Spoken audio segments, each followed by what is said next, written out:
میں اے سی والے گھر میں پلی بڑھی تھی، مگر شادی کے بعد ایک غریب گھر میں آ گئی۔ سخت گرمی میں کچن میں کام کرتے ہوئے میرا برا حال ہو جاتا، اوپر سے ساس تانے دیتی رہتی تھی۔ ایک رات میں پسینے میں بیٹھی چپ چاپ رو رہی تھی کہ اچانک کمرے میں میرا شوہر آ گیا اور کہنے لگا، بس کل صبح تک صبر کرو۔ اگلی صبح جب میری آنکھ کھلی تو پورے گھر میں اپنے کمرے کے اے سی میں لیٹی ہوئی یونیورسٹی کی آخری سیمسٹر کی کتابیں پڑھ رہی تھی اور سوچ رہی تھی کہ اب آگے کیا کرنا ہے۔ میرے ذہن میں نوکری کے بہت سے خواب تھے اور میں اپنی زندگی کو ایک خاص ڈھنگ سے گزارنا چاہتی تھی۔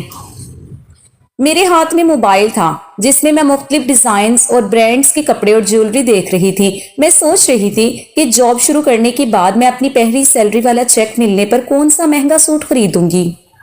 مجھے بالکل اندازہ نہیں تھا کہ جس لڑکے سے میری شادی ہونے والی ہے وہ شاید مجھے زندگی میں کبھی بھی وہ یہ سب نہ دے پائے جو میں دیکھ رہی ہوں۔ میں نے اپنی سب سے قریبی سہیلی کو کال ملائی اور اس سے کہنے لگی کہ پتہ نہیں زندگی میں آگے کیا کرنا لکھا ہے، بس پڑھائی ختم ہوئی ہے تو گھر والے اب پیچھے پڑ گئے ہیں کہ شادی کر لو۔ وہ ہنس کر کہنے لگی کہ ارے تم تو بڑی خوش نصیب ہو کہ تمہیں اتنی جلدی رشتہ مل گیا۔ میں نے اسے کہا کہ مجھے نہیں پتا یہ خوش نصیبی ہے یا پھر اپنے خوابوں کی قربانی۔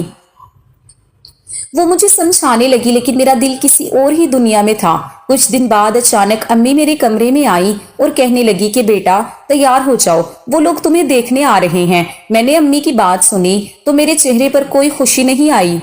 مجھے اپنی پڑھائی مکمل کرنے کے بعد اپنی زندگی کی منصوبہ بندی کرنی تھی۔ میں نے امی سے پوچھا کہ کون لوگ ہیں تو امی نے کہا کہ ایک بہت شریف خاندان ہے، لڑکا بھی بہت اچھا ہے اور وہ لوگ تمہیں دیکھنے آ رہے ہیں۔ میں چپ ہو گئی اور وہاں سے اٹھ کر دوسرے کمرے میں چلی گئی۔ دل میں ایک انجانی سی گھبراہٹ تھی کہ ابھی تو مجھے آگے پڑھنا ہے، ابھی تو مجھے بہت کچھ کرنا ہے۔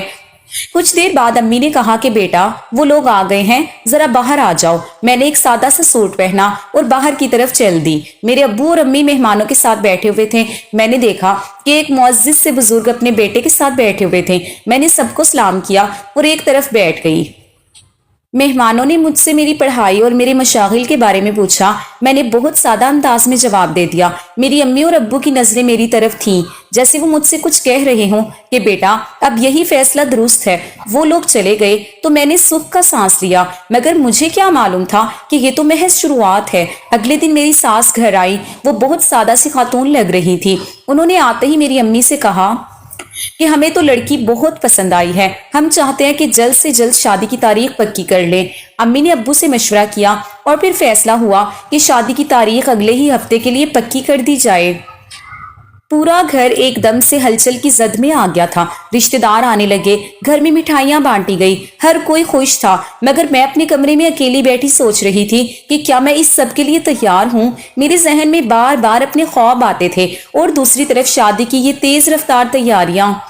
میں نے اپنی سہیلی کو دوبارہ کال کی اور اسے بتایا کہ شادی تو اگلے ہفتے ہے۔ وہ یہ سن کر حیران رہ گئی اور کہنے لگی کہ اتنی جلدی؟ تو میں نے کہا کہ ہاں، بس گھر والے مان گئے تو مجھے بھی ماننا پڑا۔ شادی کا دن آیا تو گھر میں بہت رونق تھی۔ ہم نے شادی ایک بہت بڑے ہال میں رکھی تھی جہاں ہر چیز بہت مہنگی اور شاندار تھی۔ میں نے اپنے لیے بہت بھاری جوڑا خریدا تھا اور میک اپ بھی کسی بڑے سیلون سے کروایا تھا۔ جب میرے سسرال والے آئے تو میں نے نوٹ کیا کہ ان کی حیثیت ہماری نسبت کافی کم تھی۔ ان کے رشتہ داروں نے جو کپڑے پہنے ہوئے تھے وہ بہت پرانے فیشن کے تھے اور ان کی بات چیت کا انداز بھی کچھ عجیب و غریب تھا۔ میں نے ایک نظر اپنے شوہر کو دیکھا۔ وہ سادہ سی شیروانی میں تھا، مگر اس کی آنکھوں میں ایک ایسی چمک تھی جسے میں اس وقت سمجھ نہ سکی۔ ہال میں مہمانوں کا رش تھا، ہر کوئی اپنی اپنی باتوں میں مگن تھا۔ میں سٹیج پر بیٹھی سب کو دیکھ رہی تھی۔ میرے دل میں ایک عجیب سی کھچاؤ تھا کہ کیا میں ان لوگوں کے درمیان ایڈجسٹ کر پاؤں گی۔ میری امی میرے پاس آئی اور کہنے لگی کہ دیکھو بیٹا، آج تم کتنی پیاری لگ رہی ہو، بس اپنی نئی زندگی کی اچھی شروعات کرنا۔ میں نے مسکرا کر سر ہلا دیا، حالانکہ میرا دل اندر سے بہت اداس تھا کیونکہ مجھے معلوم تھا کہ اس ہال سے باہر نکلتے ہی میری آزادی اور میرے خوابوں کی دنیا بدل جانے والی ہے۔ بارات کے وقت ہال میں بہت شور شرابہ تھا۔ سسرال والے بہت خوش تھے، لیکن مجھے ان کے درمیان ایک اجنبیت کا احساس ہو رہا تھا۔ ایسا لگ رہا تھا جیسے میں کسی دوسری دنیا میں آ گئی ہوں جہاں کی زبان اور رسم و رواج مجھ سے بالکل مختلف ہیں۔ شادی کا دن ختم ہونے کو تھا اور اب رخصتی کا وقت آ گیا تھا۔ ہال میں ہر طرف ایک اداسی چھا گئی تھی۔